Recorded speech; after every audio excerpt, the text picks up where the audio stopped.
Cuando piensas en momias egipcias, seguro imaginas a grandes faraones en sarcófagos de oro, ¿verdad? Pero la arena de Egipto esconde secretos mucho más extraños. Historias de personas cuyas vidas, y, sobre todo, cuyas muertes, desafían todo lo que creíamos saber. ¿Qué pudo llevar a los egipcios a momificar a una mujer que parece estar gritando de terror? O a enterrar a un niño con más oro que algunos reyes, solo para que acabara olvidado en el sótano de un museo durante un siglo? Hoy no vamos a hablar de los faraones de siempre. Hoy vamos a desenterrar las historias perdidas, los casos que ni siquiera la ciencia moderna ha logrado resolver del todo. Hoy sacamos a la luz los secretos de las momias que Egipto, quizás, intentó olvidar.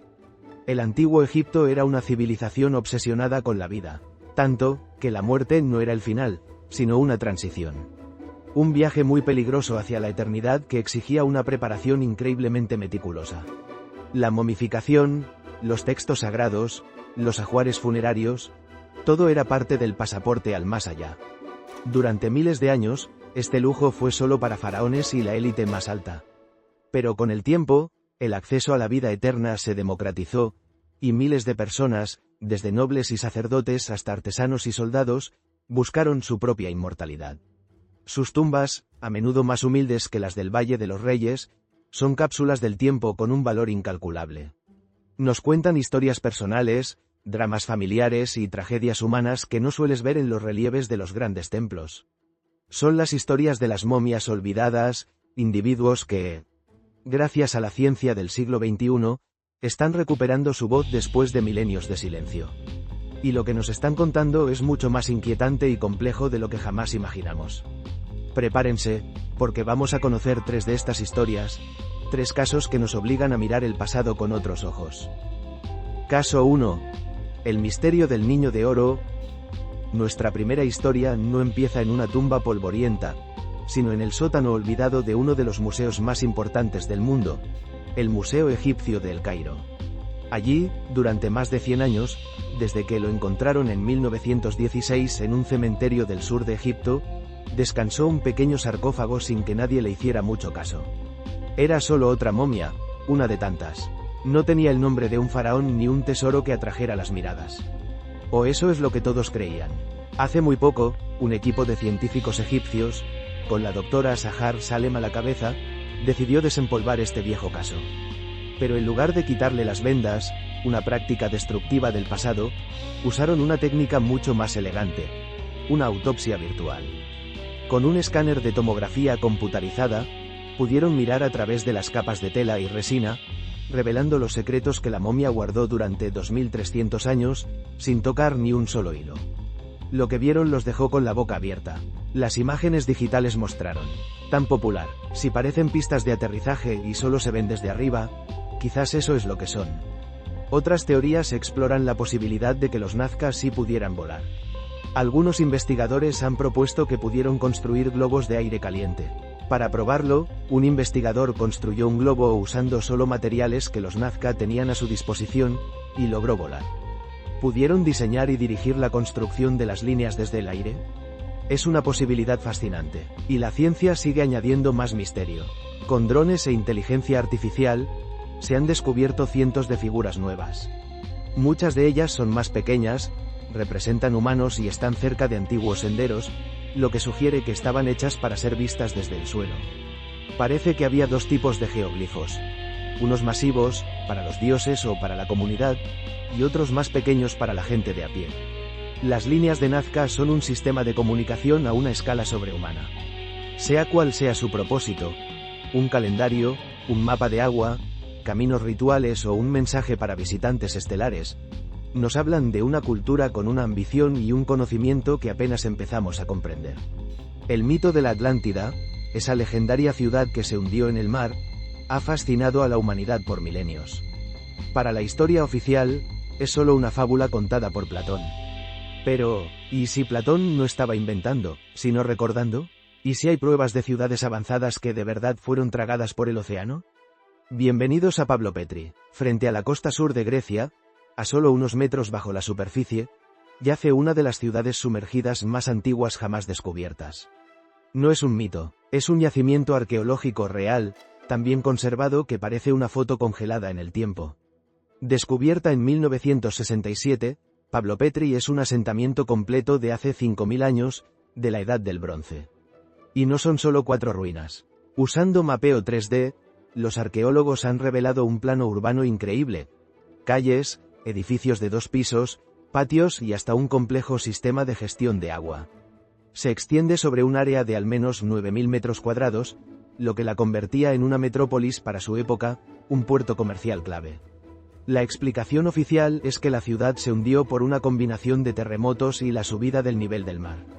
Geológicamente, tiene sentido, pero la existencia de Pablo Petri plantea preguntas que van más allá. ¿Es un caso aislado, o es la punta del iceberg de un mundo perdido bajo el mar? La controversia empieza cuando lo comparas con la historia de Platón. Aunque Pablo Petri es mucho más antigua y no está donde Platón dijo, comparte elementos clave del mito: una civilización sofisticada, una ciudad portuaria y una desaparición catastrófica bajo el agua.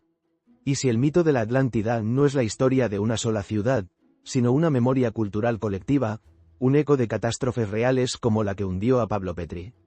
La investigación que no era un adulto. Se trataba de un adolescente, de unos 14 o 15 años, enterrado con un lujo y un cuidado fuera de lo común. Su cuerpo estaba adornado con una máscara de oro, un pectoral que le cubría el torso y llevaba sandalias en los pies. Pero la verdadera sorpresa estaba dentro. Repartidos por todo su cuerpo y entre las vendas, los escáneres revelaron la increíble cantidad de 49 amuletos, muchos de ellos de oro macizo. Cada amuleto tenía un propósito, un hechizo hecho objeto para proteger al chico en su viaje por el inframundo. Era, básicamente, un manual de instrucciones para la eternidad.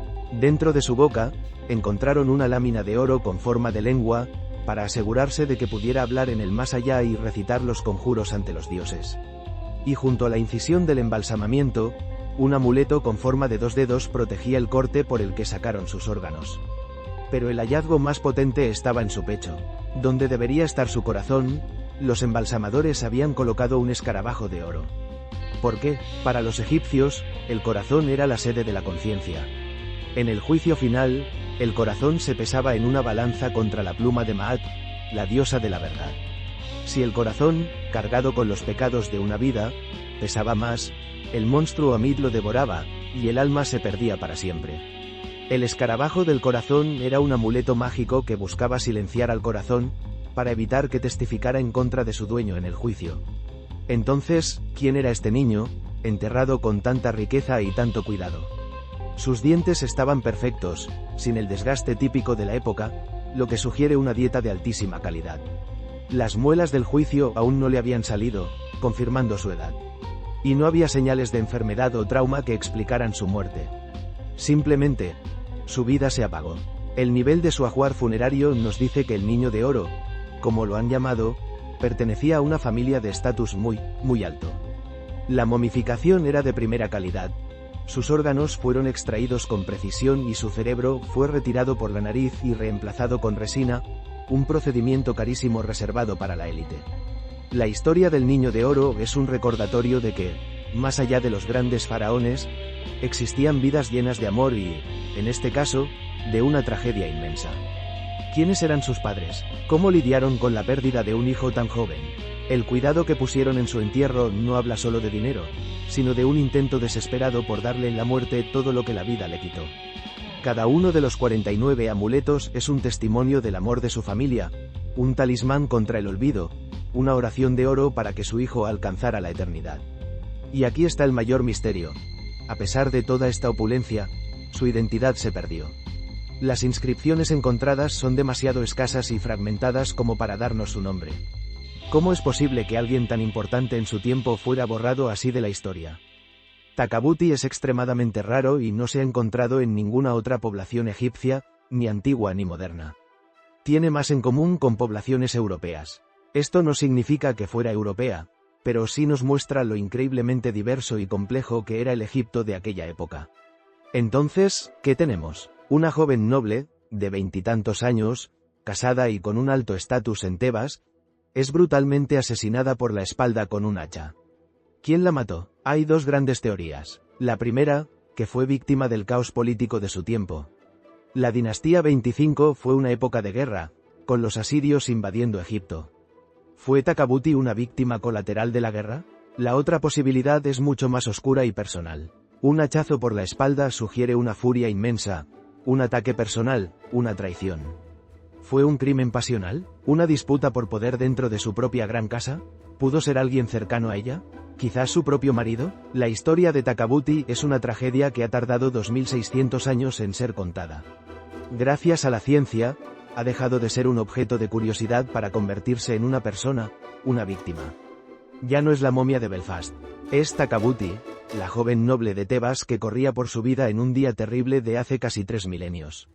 Y si un asesinato es un misterio, el siguiente caso es un enigma espiritual.